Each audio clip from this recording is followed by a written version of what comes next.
Samping kanan, gundukan tanah luas, samping kanan, itulah masa depan kita ya. Jadi seperti apapun kita sekarang pada akhirnya akan seperti di samping kanan. Namanya pemakaman Baqi'il Gharqad, seperti itu pemakamannya ya, yang kemarin nggak bisa masuk. Padahal di dalamnya ada makam Utsman ibni Affan, menantu Rasul, sekaligus beliau itu sahabat Rasulullah yang ketiga, khalifah yang ketiga. Ada Siti Aisyah, putri baginda Rasulullah, beliau dimakamkan juga di pemakaman Baqi'il Gharqad, yang sering dinyanyikan oleh orang Indonesia itu Aisyah, mana? Aisyah. Jadi itulah, dan beliau itu dimakamkan di sana, Bapak Ibu yang dirahmati Allah. Bahkan menurut sejarah, tiap hari Jumat pagi itu Rasulullah selalu datang ke sana dan mendoakan kesejahteraannya. Bahkan ada satu hadis yang menjelaskan, man istata'a ayyamuta fil Madinah falyaf'al fa inni syafi'an lahu. Siapa yang mampu dan bisa meninggal di Madinah, lakukanlah. Fa inni syafi'an lahu, karena saya akan memberikan pertolongan kepadanya. Siapa yang mau meninggal di Madinah? Saya. Mau. Siapa? Saya. Semuanya dikabulkan loh ya. Siap-siap. Banyak ya.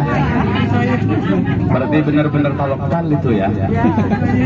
Tapi benar, saya juga selalu berdoa. Pak Ustadz mau? Ya Allah, saya sangat mau. Matikanlah kami di Madinah. Karena apa ada janji baginda Rasulullah, fa inni syafi'an lahu, saya akan memberikan pertolongan kepadanya. Apa yang kita harapkan?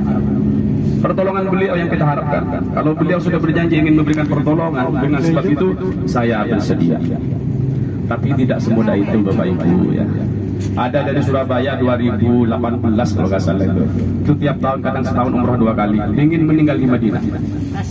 Ingin meninggal di Madinah. Tapi udah sepuh beliau.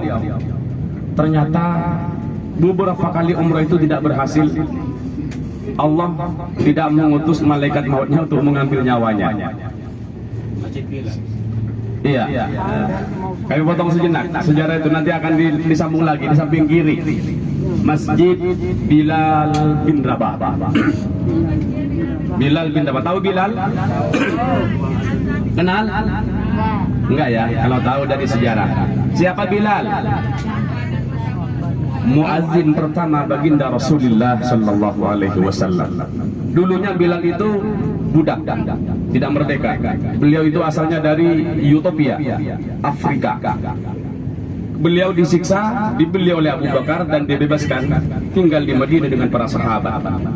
Tapi karena suara Bilal itu terkenal dengan merdu dan lantang, maka Bilal bin Rabah dinobatkan menjadi muazzin pertama di kota Madinah Al-Munawwarah. Belum pakai mic pada saat itu, belum ada mikrofon ya. Menurut sejarah, setelah waktu sholat, Bilal naik ke tempat yang tinggi dan beliau mengumandangkan azan. Dan azan di masa beliau itu sangat khas, yang sulit ditiru oleh generasi-generasi setelahnya. Dan Bilal juga, Bapak Ibu, orang yang terkenal sangat mencintai baginda Rasulullah sallallahu alaihi wasallam.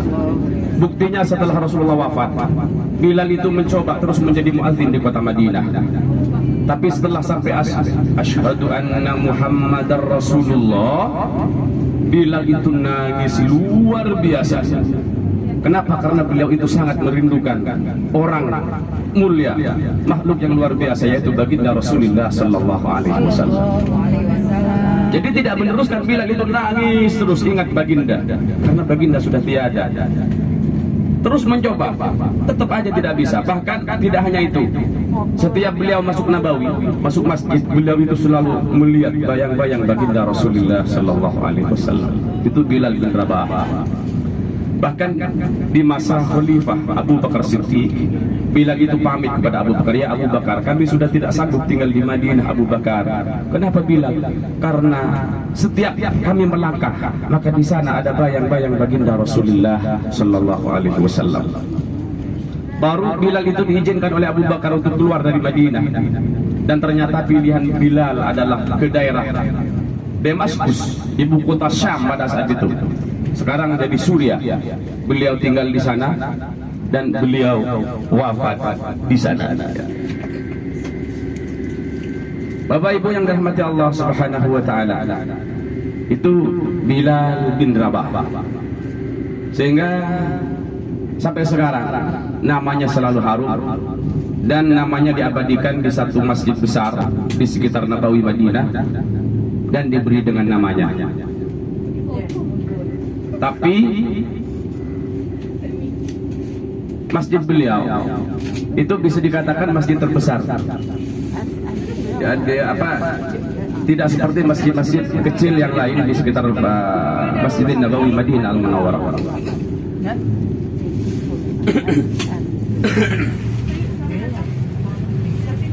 Bapak Ibu yang dirahmati Allah Subhanahu wa taala,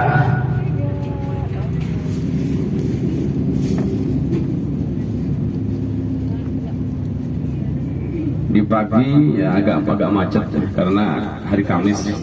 Hari Kamis itu yang biasanya ziarah Jumat biasanya dimajukan ke Kamis, sehingga agak macet untuk akses yang menuju masjid yang pertama kali dibangun oleh baginda Rasul, yaitu namanya Masjid Quba. Bapak Ibu yang dirahmati Allah Subhanahu wa taala, Madinah menjadi tempat hijrahnya baginda Rasulullah. Beliau lahir di Mekah. Dalam perjalanan 1 minggu dari Mekah, beliau tidak langsung menetap atau berdomisili di sekitar Nabawi, tapi beliau transit dulu di pinggiran kota Madinah. Pada saat itu nama perkampungannya adalah perkampungan Quba. Kenapa pilih Quba? Kenapa pilih Quba baginda Rasul? Karena sahabat yang hijrah duluan ke Madinah itu sudah mempersiapkan tempat, mempersiapkan material untuk membangun gubuk baginda Rasulullah di perkampungan Quba.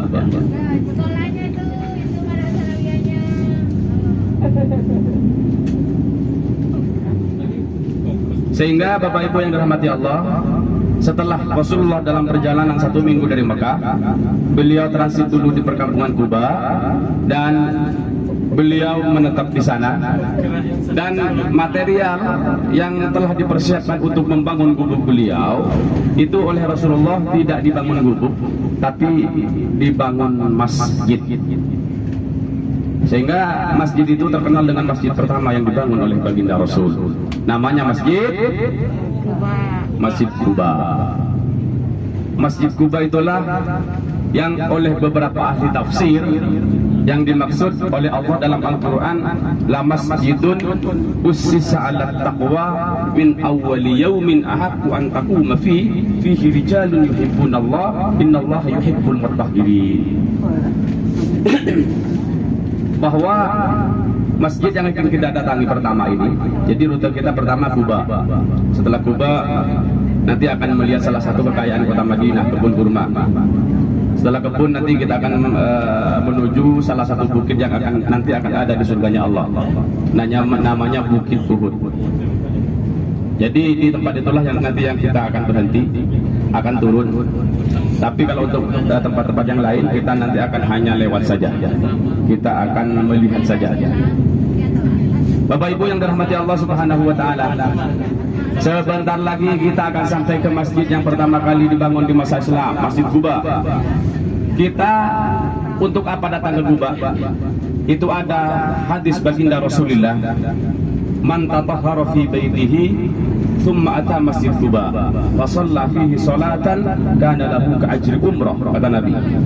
Siapa yang datang ke Quba sudah punya wudu, sudah suci dari hadas, dari rumah, kalau kita dari hotel sekarang, datang ke Quba dan sholat di dalamnya 2 rakaat, sholat apa saja, maka bagi orang itu kana lahu ka ajri umrah, maka bagi orang itu akan mendapat pahala senilai umrah. Itu keistimewaan penduduk Madinah. Makanya kita sekarang ini akan mengambil keistimewaan penduduk Madinah. Kita tidak hanya jalan-jalan saja, supaya kita anggap saja kita sekarang ini penduduk Madinah. Kita sudah punya wudhu dari hotel, dan kalau batal nanti akan wudhu lagi. Kita akan datang ke Quba, kita akan datang ke masjid yang pertama kali dibangun oleh Rasul. Tapi masjid yang dibangun di masa Rasul tidak seperti sekarang ya. Ini yang dibangun di masa kerajaan Saudi Arabia. Di masa beliau hanya batu liat, dindingnya dan atapnya dari pelepah kurma, hanya beberapa meter. Tapi yang jelas ulama sepakat bahwa inilah Masjid Quba. Walaupun sudah dilebarin, sudah ada perluasan, tetap Masjid Quba ini adalah Masjid Quba sebagaimana yang telah dibangun oleh baginda Rasul. Terus sekarang kita akan sholat apa? Yang pertama kita akan sholat tahiyatul masjid seperti biasa. Jangan siapa yang masuk masjid jangan duduk dulu sebelum sholat tahiyatul masjid. Dimanapun, di Indonesia pun, jangan duduk dulu sebelum sholat tahiyatul masjid. Setelah itu sekarang waktunya duha. Yang mau sholat duha nanti dipersilahkan 2 rakaat, ambil aja 4 rakaat saja gak apa-apa. 4 rakaat, 2 rakaat. Jadi 2 rakaat pertama tahiyatul masjid, 2 rakaat duha, 2 rakaat duha. Dan yang batal wudunya nanti akan saya antar ke tempat wudu, baik yang laki-laki atau perempuan.